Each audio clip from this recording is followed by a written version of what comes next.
Hi, this is Jack Downs with a video about what we did today in 127, and that would be on Tuesday, September 13th.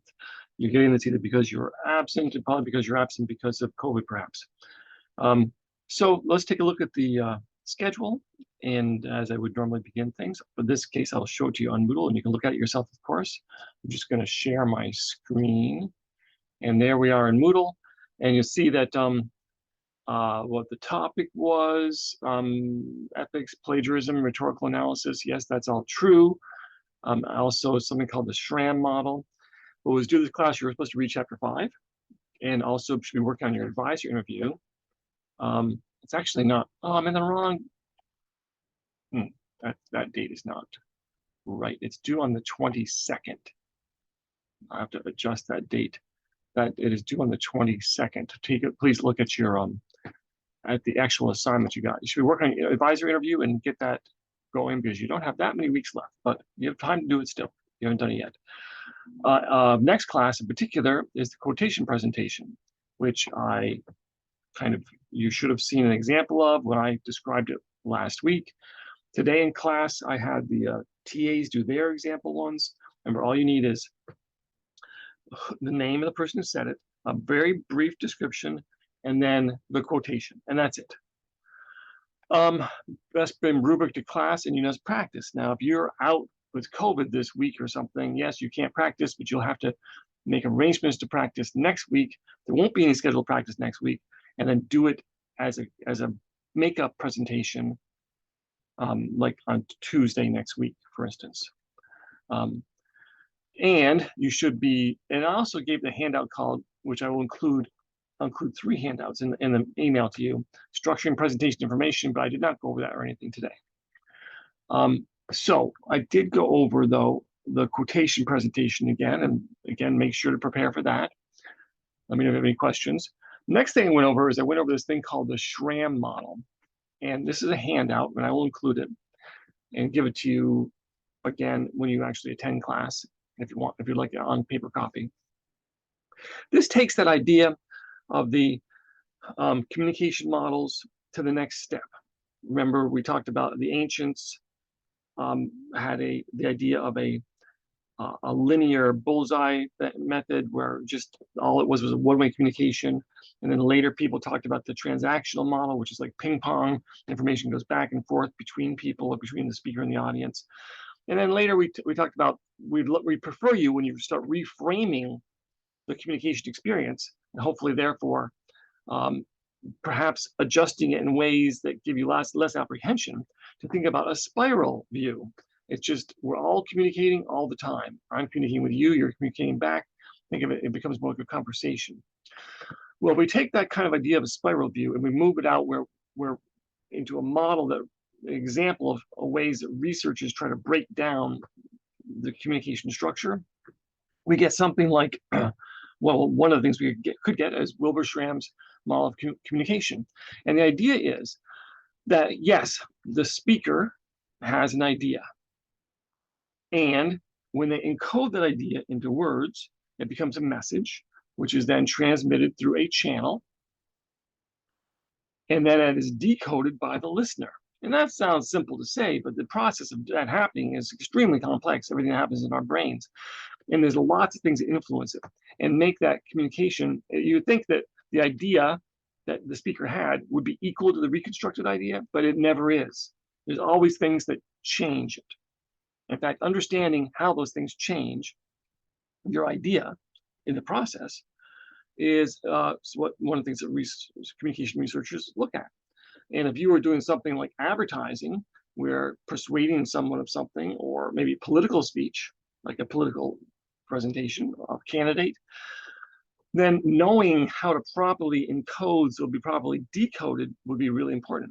One of the things that changes is that both the speaker or the source and the receiver or the listener have different fields of experience. What is your field of experience? It's everything about you. It's your direct experiences, indirect experiences, your attitudes, your beliefs, your values. I'm the speaker. I encode and create my message based on my field of experience, but you receive it based on your field of experience. So of course, what you get is going to become different than what I give you. And that's just the real world. At the same time, of course, there's feedback. The receiver is then encoding a message and it's going to the speaker and so on. Now, this channel that these messages go through back and forth is a pathway where a message is transmitted. It is positive aspects and negative aspects of this channel. Positive aspects might be having fresh air in the room, having light in the room, having a microphone or amplification that you speak through in a large room. The negative aspects of the channel might be some kinds of noise or interference. We could talk about physical noise or interference, like a construction crew outside making lots of noise or heavy traffic. We could talk about psychological noise, like it's almost finals exam time and everybody's stressed, or like just before you came in, everybody got a bad piece of news, some national news, which was very upsetting or something like that. Well, these things create noise or interference, physical and psychological. So that affects the channel itself beyond just the fact that the message has problems getting encoded and decoded. And then around this entire experience, around the room where we're in, around everything, is the environmental boundary.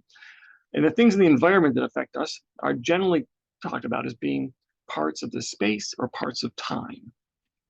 So communication researchers study space, study about how to arrange chairs, how to arrange spaces in auditoriums, in restaurants, and everywhere to change the way people behave and feel and act and communicate. That is space. So how the classroom is set up changes how communication goes in public speaking, for instance. Also, time. So proxemics is space. Chronomics, I have trouble with that word, sorry, is the study of time in communication. That could be the time of day that is happening. It could be the length of time you make it that the presentation lasts for. It could be perhaps your ideas, conflicting ideas of how time should work, about arriving someplace on time or early or late, for instance. It all has to do with that context, the environmental boundary. So all these things go together into a model of communication. Each part of these can be studied in great depth. We can learn more about how communication works. And that's about as deep as we're going to go into communication theory in this class. The other handout I gave everybody was this Aristotle's Rhetorical Methodology for speech analysis. Or we could just say the Aristotle's method. Aristotle, from ancient Greece, talked about the rhetoric, or we would call public speaking, or he called the art of persuasion beautiful and just. Well, that suggests that it involves ethics, right? And when we talk about ethics, and I'm just going to talk about a couple of things from my notes. We can talk about being an ethical speaker, and you should look in your textbook and in your study guide, I believe, there are 4 things about being an ethical speaker which are discussed. And maybe I'll just write these down for you. Being an ethical speaker is prepared, honest, avoids name calling, and puts ethics into practice.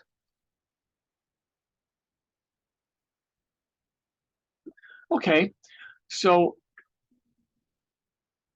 of course, being prepared means that the ethical speaker comes ready to present. And that's ethical because it doesn't waste people's time, and it shows you care enough to prepare for the presentation. Of course, you're honest. You're always trying to tell the truth. You're not trying to mislead or lie. You avoid name calling or abusive language or prejudicial language or biased language or insulting language. That's not what we're there for. We don't attack people, or we don't use discriminatory language. And also we put our ethics into practice for instance, in how we choose the topic for a presentation.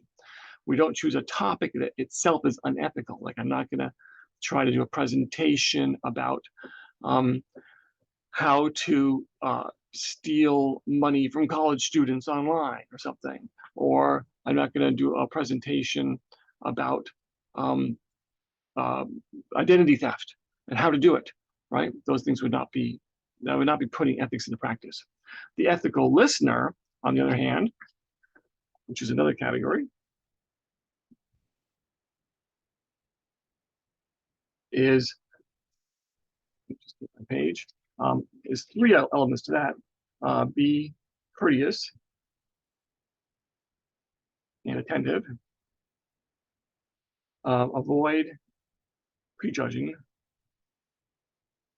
and maintain or encourage. Maybe we should say encourage. Free and open expression, like expression of ideas. These are basically from your textbook also, the ethical listener. And that is, in other words, the first thing is we're supposed to be polite and listen, right? Avoid prejudging. In other words, the person's appearance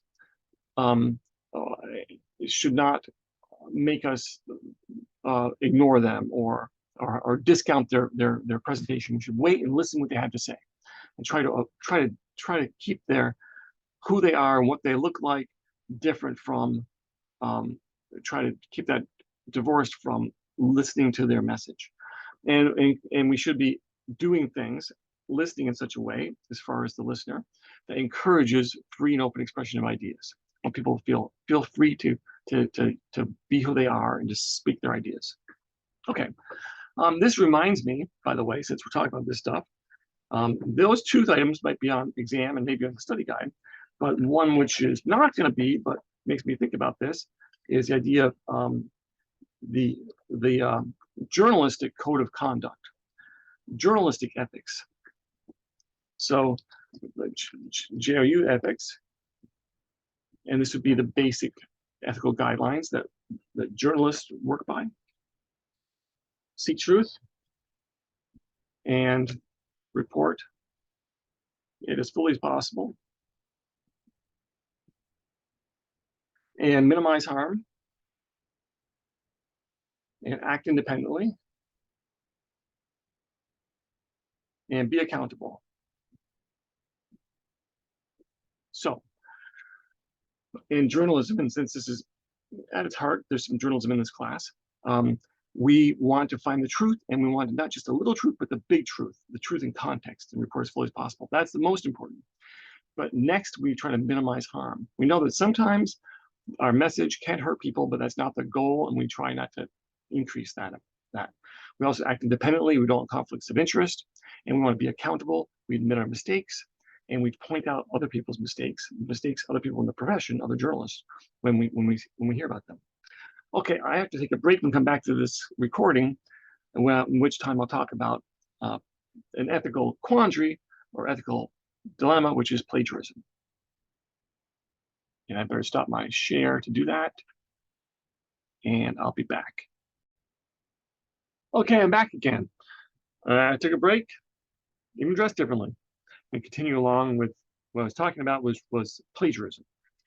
So we're talking about ethics. So therefore, we talk about one of the major ethical lapses you could have in journalism or in college, which is plagiarism.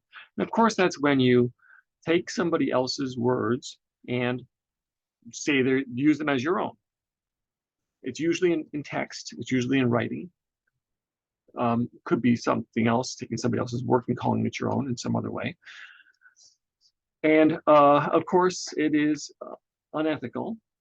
And it can cause you serious problems. Just so as you know, in college, it can cause problems for sure. If you do it in a journalism class, the penalties are usually more severe. And in journalism we mandate that we report it. If plagiarism is detected, we report it to the college, so it goes in your record. And likely you will fail the class automatically that plagiarism occurs in. And in life, plagiarism can cause you problems because if you get caught, you may lose your job or so on. Now, the problem with plagiarism is it's like a drug. You do it once because why? Maybe you're lazy and it's easier to grab somebody else's words, or more likely some things went wrong. There was a crisis, there was stress. You were supposed to, things were, that you were trying to get information and you couldn't get it, and the thing is due, the thing is overdue, that you're supposed to be writing, be it a term paper or an essay or a story in journalism, and you say, I just got to get something, and you take somebody else's work and you just call it your own. Now, remember, that's different than quoting somebody. Quoting somebody, someone's conversation, or quoting them from text. If you say it's theirs, you attribute it, give attribution, you say where it came from, that is different. That is okay. Problem is, once you start doing plagiarism, it gets harder and harder to stop. It gets easier to keep doing it. It's like a drug, and you just keep doing it more and more frequently. And then once that happens, you're almost certain to eventually get caught. In the textbook, you should know, and I believe in the study guide, it mentions the three forms of plagiarism, which I don't think are that important to know the difference about, but it is in your textbook, and I think it's in the study guide, and therefore the exam is incremental, patchwork, and global, and know the difference between them, and you can look them up yourself in your text. I think it's on page 34 or something like that. Okay, now let's continue along. I'm going to share my screen again and bring up another assignment or another handout, that is. So let me share my screen, and there it is. Let's share. And we were in this document, and now we're going to go to this one. Okay. So this handout, which you have attached to this email, make it a little bit bigger, is, as I said, Aristotle's rhetorical methodology, or rhetorical method, or Aristotle's method for speech analysis. So what this comes down to is Aristotle, ancient Greek rhetorician, spoke about rhetoric, or what we call public speaking, as the art of persuasion, beautiful and just. So he thought of it as an art, like painting or sculpture. He thought of the most important kind of public speaking was persuasion, which we will try in this class eventually, and it's certainly a more difficult kind rather than just informing people. And in any kind of presentation, any kind of public speaking or rhetoric, he said there are three qualities: ethos, pathos, and logos. And of those, ethos is the most important. And of course, the word ethos looks sort of like the word ethics, and they are related. Ethics comes from ethos. It's more important than just ethics, though. It involves ethics, and then the 4 C's. We talk about the 4 C's. Sorry, 3 C's. 3 C's: credibility, competence, and character. So it's whether you're going to be believed and trusted comes down to how credible you are, how competent you are, how it seems like you really know your stuff, and then the character you have, whether you seem to be a trustworthy person. So ethos to him was the most important quality. But ethos is not a static thing. You just have the same ethos when you're born, and that's it, right? Ethos is dynamic. It changes. So he talks about 3 phases of ethos: initial ethos, derived ethos, and terminal ethos.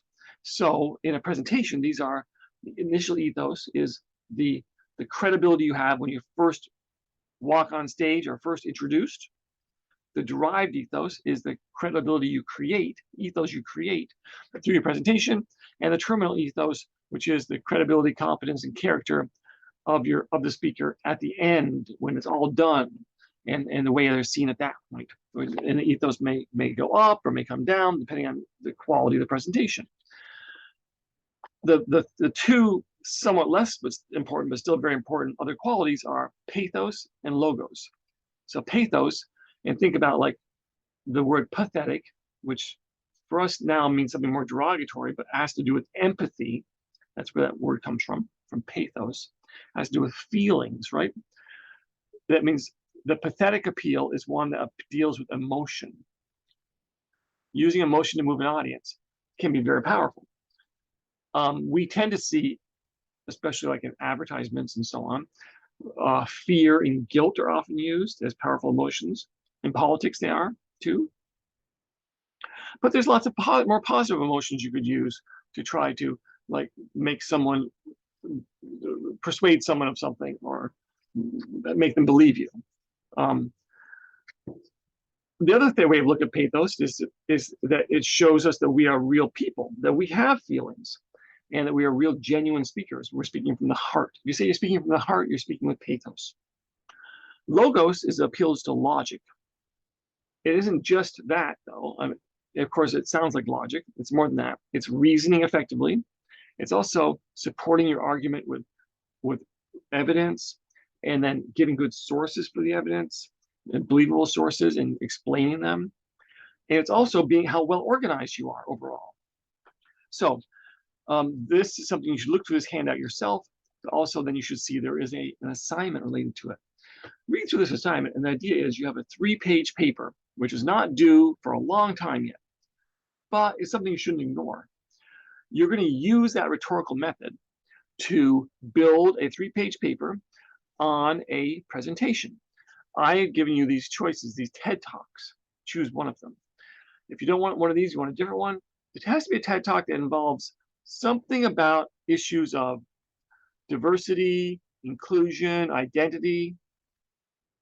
There are others you could find then, and they can't be too short either. But if you have a different one you want, just let me know. But these are some good ones you could try. And they are semi-professional speakers usually, or professional speakers. So they usually probably do a pretty good job, but they're probably not perfect either. So you can take their talk and analyze it using ethos, the 3 stages of ethos, using logos, using pathos, giving examples of those things, the things that work and don't work in those categories, and try to take that, analyze and tear apart that presentation based on those items, and referring it directly to those things. So you can watch it, you can take notes, you're going to create this thing that's going to have introduction, multiple paragraphs, and a body, and then a conclusion. You have to make sure to tell me who gave the presentation, and make reference, as I said, to those things directly. And that is due on October 27th. In class or on Moodle, I write. So we'll see. I may make an option for either one. Okay, let me end this share and say, that's about it from class. So there was some note taking, and then those handouts. There was another handout I'm attaching, which I gave people, but I didn't review yet. We will review in the future on specific purpose statements and so on. And so I hope you're feeling better and in class soon.